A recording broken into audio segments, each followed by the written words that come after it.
Centenas de pessoas em Portugal garantem já ter visto um OVNI. As associações nacionais que pesquisam o fenómeno recebem regularmente relatos de objetos estranhos vistos nos céus. É uma grande reportagem para ver sobre o misterioso e fantástico mundo da ovniologia em Portugal. Ora veja. Na noite do dia 11 de maio de 2004, um vídeo amador registrou um globo brilhante a sobrevoar a cidade da Figueira da Foz. O objeto voador, ainda não identificado, deslocava-se em velocidade moderada e na horizontal. O tratamento da imagem permite perceber melhor a sua dimensão, tendo por comparação os prédios. Este registro vídeo foi enviado para a Sociedade Portuguesa de Ovniologia, uma organização privada que investiga este tipo de fenómenos em Portugal. Acontecimentos insólitos que parecem ocorrer nos céus nacionais com alguma regularidade. Eu creio que o número de pessoas a observar OVNIs em Portugal é muito elevado. Só que as pessoas têm vergonha de dizer isso ao colega, porque também parte pela cultura, porque há a tendência cultural de ridicularizar o fenómeno. Talvez por isso Pedro Salgado escondeu durante 15 anos a experiência porque passou no verão de 1980. Pedro passava férias no agora encerrado Parque de Campismo de Setúbal. No fim de uma tarde de julho, quando brincava com um amigo junto à praia, viu algo que nunca mais esqueceu. A dada altura, quando estamos na brincadeira, de repente olhamos aqui para trás e vemos um objeto a cerca de uns 200, 300 metros, não sei agora bem precisar, um objeto de cor púrpura e também com tonalidades rosa. O objeto vinha a descer dos céus, não emitia nenhum ruído e a uma velocidade constante e foi descendo até se precipitar no mar. O objeto brilhante tinha a forma de uma estrela e foi avistado na foz do Rio Sado, a cerca de 300 metros da margem. Durante a década e meia, Pedro Salgado guardou segredo. Eu achei que as pessoas não iam levar a sério, iam dizer, olha, o maluquinho dos OVNIs ou uma coisa qualquer. E depois disso acontecer, eu não gosto de utilizar este exemplo, mas realmente este exemplo é o melhor que pode ilustrar a situação.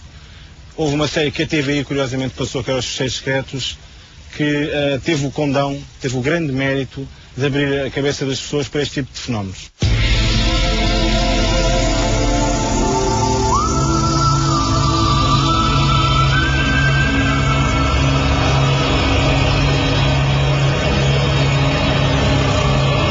A série já deixou de ser transmitida pela TVI há vários anos, mas o agente do FBI, Fox Mulder, deixou seguidores em Portugal.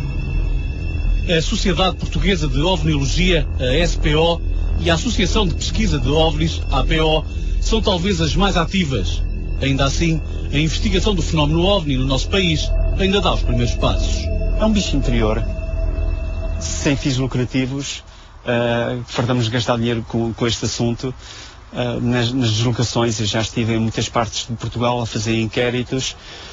É uma tentativa de provar algo que está a aparecer constantemente e por todo o mundo. Apesar disso, as investigações da Sociedade Portuguesa de Ovniologia, por exemplo, já permitiram esclarecer algumas situações associadas ao fenómeno OVNI. Esta foto, que parecia de um objeto voador metálico, não passava afinal de um pardal, como demonstrou a pesquisa da SPO. Já para este curto-filme, captado nos céus portugueses, não foi encontrada explicação. O caso português mais famoso ocorreu em Alfena, concelho de Valongo, a 10 de setembro de 1990, quando este objeto metálico foi avistado por 3 dezenas de populares. Este é o caso mais impressionante ocorrido em Portugal, até porque está registado em fotografia. Da maioria dos avistamentos, resta o testemunho de quem viu e não tem vergonha de contar. Começa a ver assim uma luz um bocado para o estranho, pronto, com um tamanho anormal para aquilo que a gente conhece das estrelas e disso tudo. Miguel Vasco e Flávio Areias são bombeiros municipais em Abrantes. Em junho de 2004, após um longo dia de combate aos incêndios, aguardavam neste descampado de oliveiras ordem para desmobilizar. O lugar tem o nome de Esteveira e passavam poucos minutos da meia-noite. E ele disse, olha ali, estás a ver? Eu fiquei assim a olhar, epá, estou, o que é que será aquilo? E nisto estávamos a falar e a olhar, quando de repente aquilo parou ali por cima. E ficámos assim um bocado espantados, porque não havia barulho nenhum. Isto é uma zona bastante calma. E que não só via nada e aquilo desapareceu sem fazer barulho, Pronto, inexplicavelmente aquela luz desapareceu. Desde 1946, data do primeiro registro, que são avistados objetos estranhos a sobrevoar Portugal. Ao longo de décadas, a frequência destes fenómenos permite identificar regiões de maior incidência. São os chamados Hotspot OVNI e situam-se normalmente junto ao litoral ou nas regiões serranas.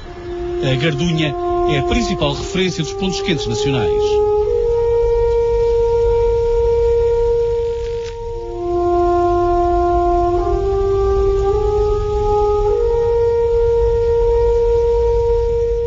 José Casimiro não tem dúvidas que na Serra da Gardunha ocorrem acontecimentos inexplicáveis. Parecia-me aquilo uma espécie de relâmpagos que apareciam e desapareciam, não é? Diversas vezes ainda me apercebi disso. Mas não eram relâmpagos? Mas não eram relâmpagos porque não fazia trovoada. Não fazia nada. José Casimiro foi vizinho e amigo de Américo Duarte, um nome incontornável para quem investiga o fenómeno OVNI na Serra da Gardunha. Antes de morrer, Américo Duarte deixou relatos de encontros fantásticos ou de fantasia com seres extraordinários ou imaginários. Fica também a história de uma visita a uma base espacial no interior da Gardunha. O filho de José Casimiro guardou o registro de uma entrevista na Rádio Cova da Beira, realizada em agosto de 92. Quem é que acredita em mim que aconteceu o encontro com o ser luminoso e quem é que acreditará em mim que eu fui induzido a entrar dentro de uma gruta, percorri para as entranhas da serra e foi-me dado ver, lá no fundo, aeronaves pousadas numa pista.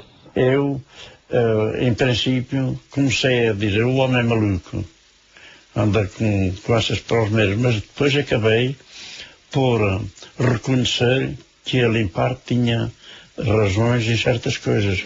Este tipo de relatos que ultrapassam os limites da razão são mais frequentes do que se possa pensar. Com alguma pesquisa não é difícil ter acesso a gravações de vídeo com inúmeros registros filmados, um pouco por todo o mundo.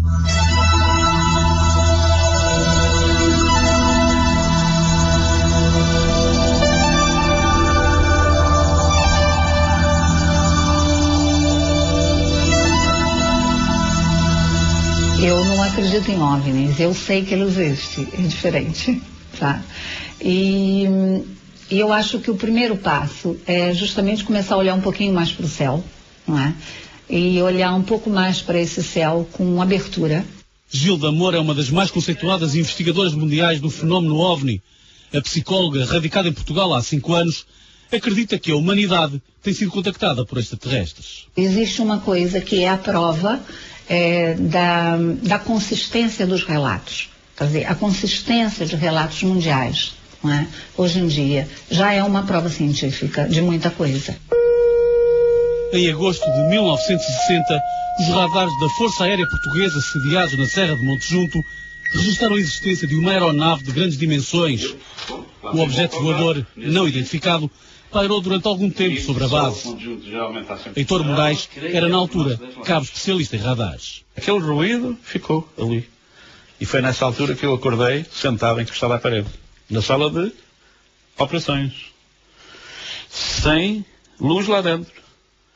Todos os pipiais, tudo desapareceu. Eu só me lembro de estar encostado numa parede. 3 gajos estavam deitados no chão, 3 soldados, 3 operadores, e não vi mais ninguém lá dentro. Heitor Moraes relata pela primeira vez nesta reportagem o estranho acontecimento. Após recuperarem a consciência, os militares ainda conseguiram localizar o objeto voador. A primeira indicação foi, vamos ao 6. O 6 era o planimétrico. O tenente sentou-se, e agora é que é. E começa o sweep, ele pôs lá a antena naquela direção e caça o gás, caça aquela coisa que ia subindo, que era um alvo deste tamanho, que era bastante, uma coisa enorme, pá. E diz ele, eu não acredito nisto. Na maioria dos casos, a ovniologia, que não é considerada uma ciência, assenta a base da sua pesquisa na prova testemunhal. São relatos como este, que multiplicados por milhares em vários pontos do globo, permitem Filipe Gomes, da SPO, tirar esta conclusão. Havendo um descrédito no seio da sociedade em relação ao fenómeno, as pessoas continuam a ver OVNIs e continuam a relatar, mesmo que isso não seja divulgado, continua sempre a haver fenómenos, o que seria um pouco estranho se fosse um fenómeno, se não existisse. se fosse tudo do subconsciente ou do consciente da pessoa. Se fosse tudo fraude, por exemplo. Esta reportagem não prova a existência de naves extraterrestres, mas demonstra que muita gente já viu coisas inexplicáveis. É evidente que muitas fotografias são fraudulentas, mas também existem fenómenos que a ciência não consegue explicar. Cabe agora a cada um tirar a sua conclusão e, no seu caso, se para si for mais cómodo, então esqueça o que viu nos últimos 10 minutos.